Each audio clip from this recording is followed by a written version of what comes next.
మీ కళ్ళద్దాల్ని పక్కన పెట్టేయండి. ప్రతి కంటి సమస్యకి బెస్ట్ సొల్యూషన్ ఇస్తుంది అమెరికన్ లేజర్ ఐ హాస్పిటల్.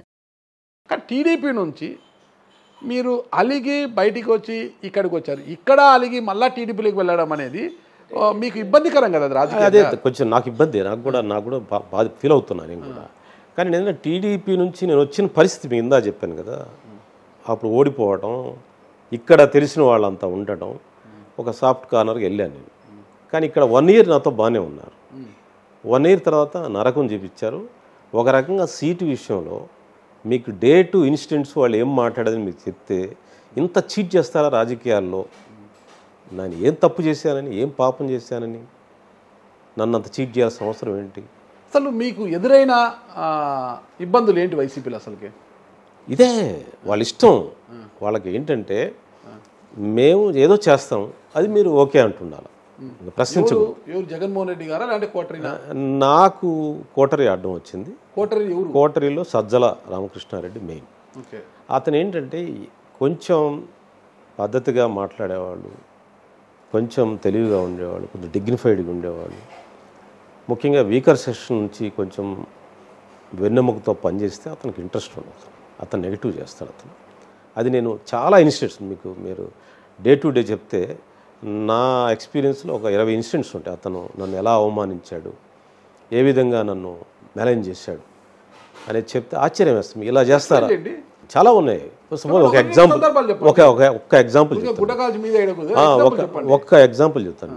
ఒకరోజు వెంకయ్య నాయుడు గారు ఉపరాష్ట్రపతిగా పదవి విరమణ అయిన తర్వాత గుంటూరులో సన్మానం జరిగింది. ఆ సన్మానానికి నగరంలో ఉన్న ప్రముఖులందరినీ పిలిచినప్పుడు నేను కూడా వెళ్ళాను. దానికి వెళ్ళి నేను ఆ జాషువా గారి సాహిత్యం ఆయనకి ఇచ్చి, మీరు జాషువా గారి అభిమాని అని చెప్పి ఇచ్చి ఒక షాల్వా కప్పి ఒక ఫోటో దిగాను. మీరు వర్గీకరణ మీరే దానికి బాగా వర్క్ చేశారు సార్, దాన్ని కంప్లీట్ చేయండి అన్నా నేను. అని అంటే ఆయన అన్నాడు, నా చేత నేను చేసిన ఇప్పుడు ఏం చేయగలుగుతాను, నువ్వు ఒకసారి హైదరాబాద్ రా మాట్లాడుకుందాం అన్నాడు. అని అంటే ఆ ఫొటోస్ వైరల్ అయింది. వైరల్ అంటే లోకల్లే పెద్ద సోషల్ మీడియా బాగా. తెల్లవారే సజ్జల రామకృష్ణని పిలిచి, మీరు వెంకయ్య నాయుడుని ఎలా కలుస్తారు, మీరు పద్ధతి కాదు కదా, ఆయన ఏంటి, ఆయన ఏ పార్టీ? నాకు మైండ్ బ్లాక్ అయింది. ఏంది చాలా రొటీన్ సోషల్ అకేషన్ కదా, దాంట్లో రాజకీయాలు అందరూ వచ్చారు, వైసీపీ వాళ్ళు కూడా వచ్చారు. నేను ఒక్కడిని కాదు, వైసీపీలో there are some Reddy people వచ్చారు, చాలామంది వచ్చారు. వచ్చిన అతను నన్ను పట్టుకున్నాడు. నేను మన పలానా రెడ్డి గారు కూడా వచ్చారండి అన్నాను. వాళ్ళు వస్తారండి, మీరు వెళ్ళకూడదు. మీకు వాళ్ళకి తేడా ఏంటి? రెడ్డి గారు వెళ్ళొచ్చు, మీరు వెళ్ళకూడదు అన్నాడు. అనేసరికి నాకు అంటే ఏంటా నాకేం అర్థం కాలేదు. లేదండి నాకు క్లబ్ కనపడని పిలిస్తే వెళ్తుంటాం కదా పెళ్ళిళ్ళకి, ఫంక్షన్లు, వాటికి, అంతే రొటీన్కి వెళ్ళానండి అని. లేదు వెంకయ్యనాయుడు ఎవరు, మనకు యాంటీ అతను, ఎలా వెళ్తారు మీరు వెళ్ళటానికి వీల్లేదు, అది దాన్ని. సరే సార్ అన్న.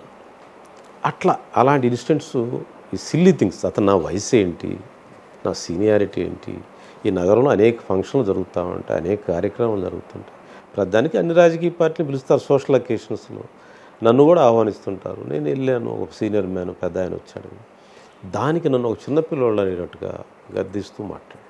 దానికే మీరు పార్టీ మారారా? అదొక సంఘటన.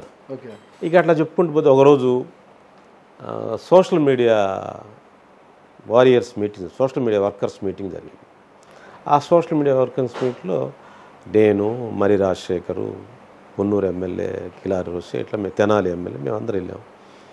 వెళ్ళి నేను అక్కడంతా పాపం యూత్ అంతా బీటెక్ ఎంటెక్ చదువుకున్న వాళ్ళు సోషల్ మీడియా, మేము అది చదువుకున్నామన్నా, మేము అది చదువుకున్నాం, సోషల్ మీడియాలో మేము కష్టపడుతున్నామన్నా, మమ్మల్ని ఎంకరేజ్ చేయట్లేదు పార్టీ, అది ఇది అంటున్నారు. అని అంటే నేను అని మాట్లాడతాను పార్టీ వాళ్ళతో, అది ఏదో అంటాం కదా వాళ్ళతో అంటూ నేను మాట్లాడే సందర్భంలో, మీకు మీలాంటి కుర్రవాళ్ళని, యంగ్ మంచి సోషల్ మీడియాలో బాగా మీరు పనిచేస్తున్నారు, మీలాంటి వాళ్ళకు ఒక ఎమ్మెల్యే టికెట్స్ కొంతమంది కానీ ఇవ్వాలి, ఇచ్చి ఎంకరేజ్ చేయాలన్నాను. తెల్లవారి నేను కారులో వెళ్తున్నానండి, నాకు వెంటనే ఫోన్ వచ్చింది, నువ్వు ఎట్లా ఎమ్మెల్యే టికెట్లు ఇవ్వాలని ఎట్లా చెప్తాను సోషల్ మీడియాలో? ఎవరు చెప్పారు? సజ్జల. అని అంటే నేను అన్నాను, ఏముందని మహిళా సమావేశానికి వెళ్తాము, మీరు రాజ్యాధికారులు మీకు సగం భాగం కావాలంటాము, ఏముంటుందండి అన్న. కృష్ణమోహన్ రెడ్డి ఫోన్ చేశాడు, తర్వాత మళ్ళీ ఎస్సీ సమావేశానికి వెళ్తాం, మనకు దళితుల రాజ్యాధికారం రావాలంట. అంటే వచ్చేస్తే మేము వాళ్ళని ఎంకరేజ్ చేయాలి, ప్రోత్సహించాలని నేను అన్నాను.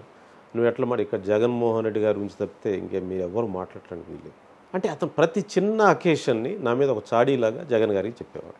ఇంకా నాకు గుర్తు రావట్లేదు, ఇంకా కొన్ని ఉన్నాయి.